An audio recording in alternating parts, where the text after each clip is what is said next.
This is the sort of thing that I've been looking for on an iPad for a while, is a way to bridge the gap. I think iPads are great, but they can get really pricey.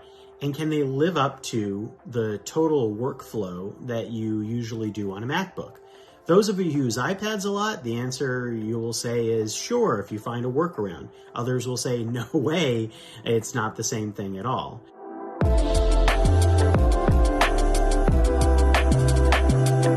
The iPad Pro a year and a half ago, in 2018, was a great piece of hardware, but it still didn't bridge the gap in some areas that I was really looking forward to, one of which was the trackpad. The good news is that trackpad support is really here, but not just this iPad Pro. It's going to be available across a ton of iPad models. So you have to check and see whether yours is compatible, but that's really good news because it might mean that you don't need to buy anything at all.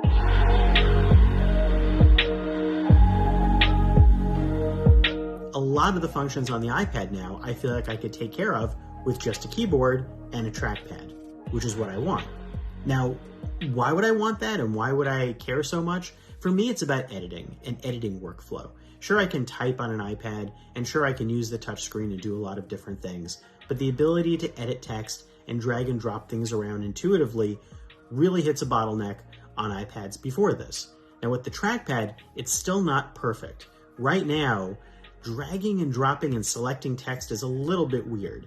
Sometimes, when you move the cursor around, it will actually allow you to click and drag and highlight text. Other times, you're just going to drag the cursor. I couldn't quite get a feel for the differences in how that works. The trackpad cursor mutates into different functions based on what it's near.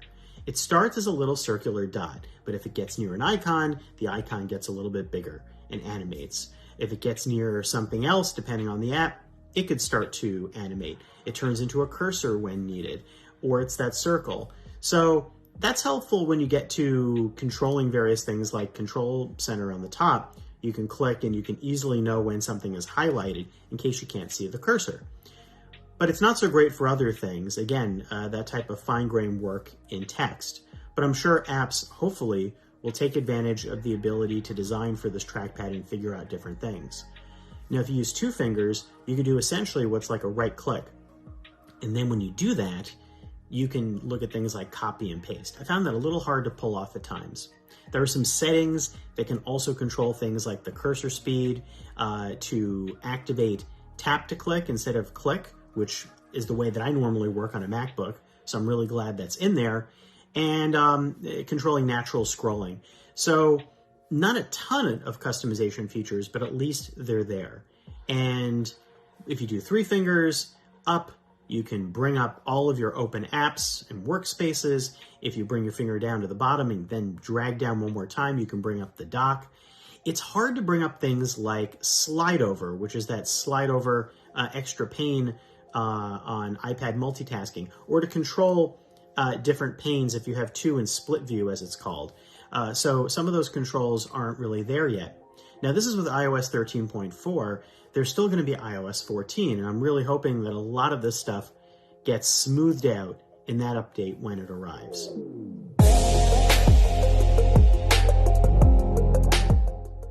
Now, the iPad is still an expensive device. I feel like it's come a long way, but you have to acknowledge the fact that at $800 for the 11-inch starting price, or $1,000 for the 12.9-inch, which I'm using now, but with a terabyte of storage, which bumps the price far further, and then you add things like a keyboard case, which is going to be $300 to $350 with that new Magic Keyboard with the scissor keys and the trackpad built in, or you add the Apple Pencil, which is $129. That is a lot of money. You're climbing well into the mid $1,000 to $2,000 range, probably $1,300, $1,400, $1,500. And at that point, you're at a premium laptop. Now, does it match everything that you'd want in a premium laptop? Because it's this or something else that could be more affordable and more functional. You're either thinking of this as your one every device, or you have a lot of money. Now, if you're the latter, congratulations, and you will enjoy playing around with this. But if you're the former, there are a lot of other options to consider. One is going with a MacBook, the MacBook Air, for instance, at $999 to start. It has a lot of good core functionality there and is a good work device. You might want to consider a more affordable iPad. You know, there are ones that go down to $300 and you could pair a trackpad with those and do a lot. You could also look at things like Chromebooks, Windows laptops. There's a ton of other options out there.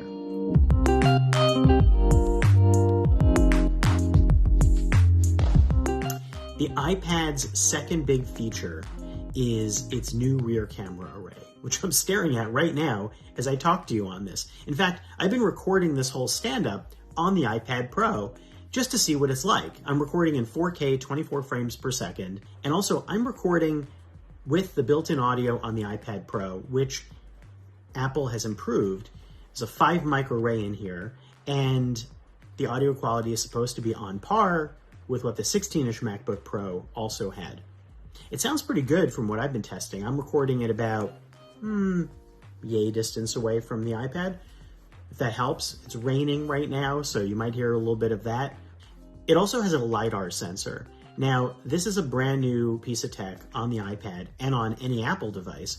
It's a 3D scanning tool. Now, what's that for? Well, that's a good question. If you're following the world of augmented reality and have been interested in where that's going, it's a really big move for Apple because Apple eventually will be having some sort of glasses or AR headset like a HoloLens or a Magic Leap. That's what it seems like.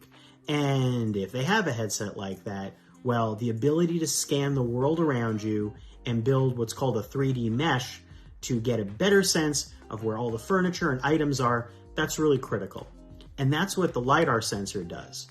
But right now, there are no AR apps that are really taking advantage of this yet. Even Apple's core apps like Measure, those all get better with the LiDAR sensor, and AR apps will place objects easier.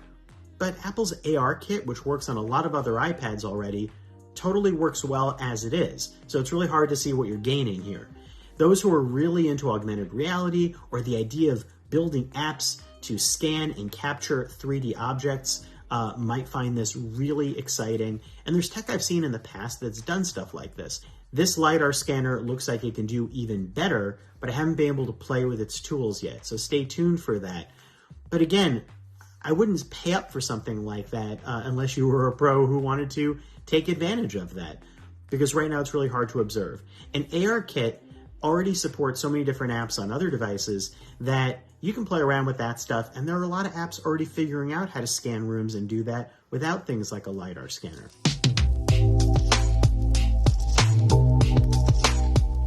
There's still a USB-C port, just one, and there are still the same design elements that were in the iPad previously. This really looks exactly like the last iPad Pro. Same weight, same design, same what they call liquid retina display, which is an LCD display, and it looks great, but it's not OLED. And it's got those curved edges around the corners, and it has Face ID, and it works with the second generation pencil, which is the one that came out in 2018, not the first generation pencil, so it magnetically attaches to the top of the iPad, and it works the same as it did before. You will have to get a new case for this, because even though it uses the same smart connector, the hole for the camera, which is larger, will need to be different. One other thing that the iPad has this time is Wi-Fi 6. That's something that's missing from the new MacBook, and that's nice to have as an extra boost for your home networking. It should give you some faster speeds. Better to have that than not. So, do I recommend that you upgrade? Right now, these are really financially uncertain times, and if you're like me, I'm looking for ways to not spend a lot of money and to think about using what you've got. This iPad Pro is not part of that equation. I would love it to be more affordable, but that's what the other iPad models are for. At least you're getting more basic storage on each iPad. 128 gigabytes is now the starting point, which is a lot better than 64 was before. But we'll have to see what iOS 14 brings. Maybe it will open up the ways that the USB-C port is used. Maybe it'll open up multitasking, which I'd really like.